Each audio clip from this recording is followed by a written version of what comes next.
Hey guys, welcome back to part 2 of our Altered Book series. If you missed the intro or part 1, I do have the playlist linked in the description below. In part 1, I talked about how I choose a book to alter, a little bit about the different binding styles, and we went through this book and pulled out a whole bunch of pages. So now I have a stack of book pages. I am using 2 books for this series because I want to show a couple of different styles, which I'll get into more in the next parts of the series. This part is going to be fairly short. I'm going to take you through some of the things that I put together, and then you will have some independent work time. So now that we're ready to start putting our book back together, I always take a moment to decide on a couple of things. One, who's my audience for this book? Is it going to be mine? Is it just going to be things that I like? Is it going to be for someone else? Do you want it to have just 8 or 10 or 12 pages so that you can do a storytelling type of journal? Do you want to make it full of just journaling pages? Those sorts of things are important at this step.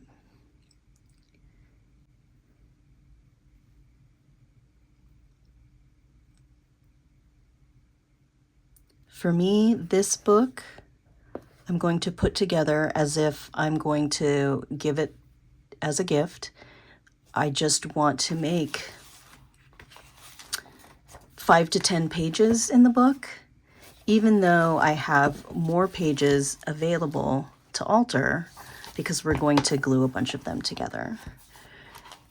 And in this one, I'm going to do a full junk journal in the theme of pink.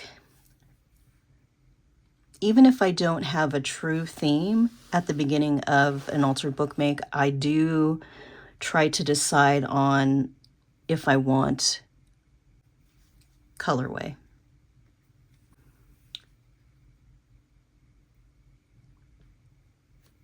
You may know that you're creating a gift for someone who likes a particular color or particular team or particular band, and you can use all of that to your advantage while you're trying to decide to theme it.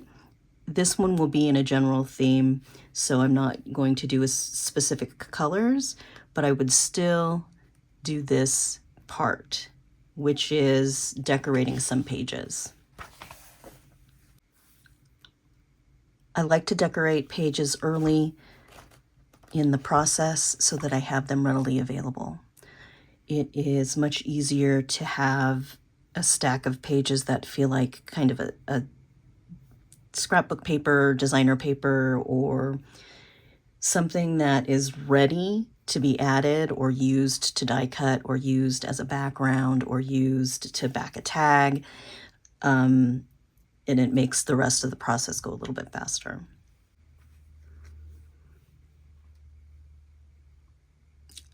I want to recognize that a lot of us at this point will only have pages that look nearly exactly the same. They just have text. I happen to have an illustrated children's book, so it had illustrations. And a lot of times, if the pages aren't interesting, I'm going to skip flipping through the pages and picking ones that I want to alter because I'm just going to take from right off the top. In this part, you want to explore all of the things that you like to do with your paper. So if you're really into origami, this is where you origami some paper.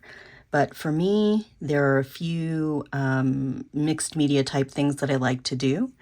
And so I have done that. First, I took a few pages and I stamped them. You can't really tell that this is stamped, but it's a stamp. It's floral. It's like a ditzy floral.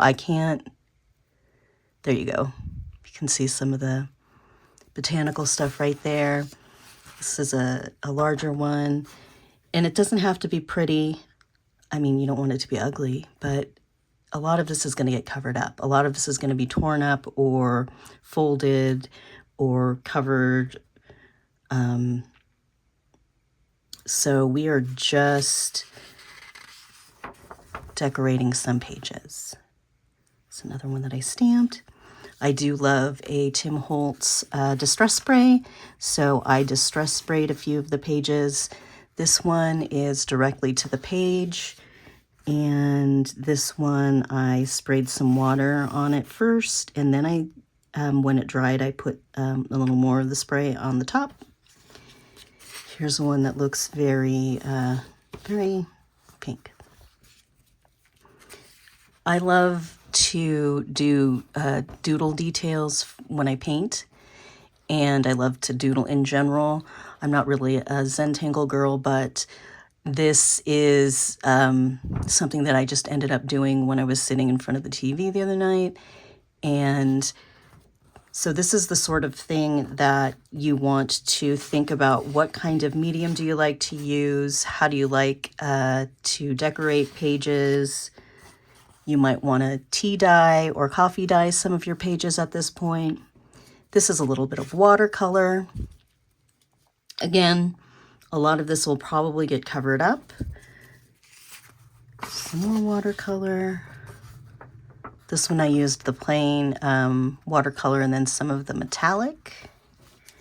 And then, because I'm new to the gel plate, I did some brayering on some pages, and so that just kind of knocked the pages or the images back a little bit.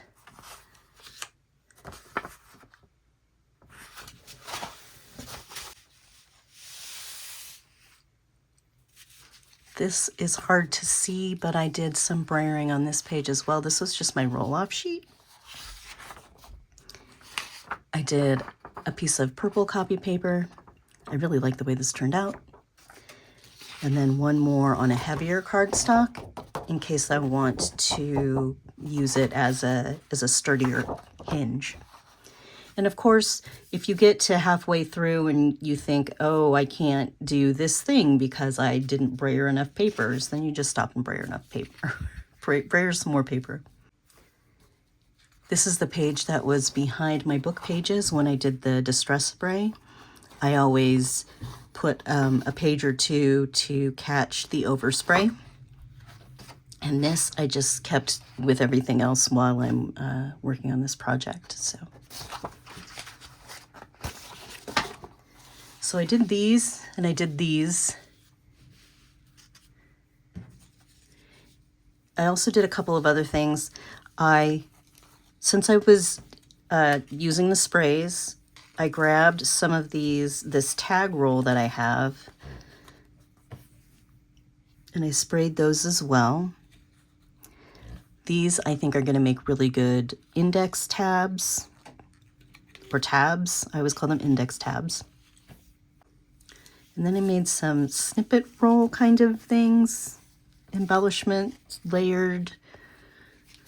So you can see I have the paper back here on the back. This is the same roll and a number of different fabrics that kind of match my color theme. A lot of times you'll have a theme and then you'll have like a colorway that you're using. So if you're using maybe pink and purple, or it's Christmas, so you think, oh, I'm just going to lean into red and green. This is the reason I choose a color scheme at the beginning. If you don't, or it changes in the middle, that's fine, because it's whatever you want it to be. This is just how I do it so that I have something that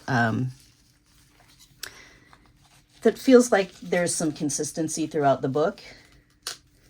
Even though it's an altered book or a junk journal, it could still have some of the same elements throughout it. So those are those. So take a minute, grab a Post-it or your phone, notes on your phone, and think of the things that you want to do with your papers. Do you want to paint them? Do you want to dye them? Do you just want to go through and draw mustaches on all the images?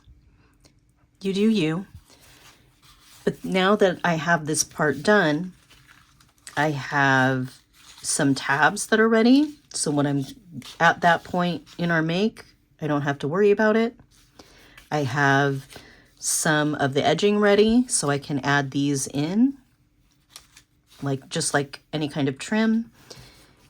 I have pages ready because I love to put tags and things in my makes, and folded pockets and things like that. So now I have some pages that are already decorated that I can pull from. And I may not use all of these pages in the make, or I may need to do some more, but at least I have a good starting point. And you're going to see some of these things come into the book in our next part, part 3. If you have any questions, be sure to put them in the comments. And please remember that this is just me explaining the way that I like to do an altered book. There are many different ways and many amazing creators out there on YouTube who can teach you their own styles as well. Thanks so much for being here, and I'll see you in the next one.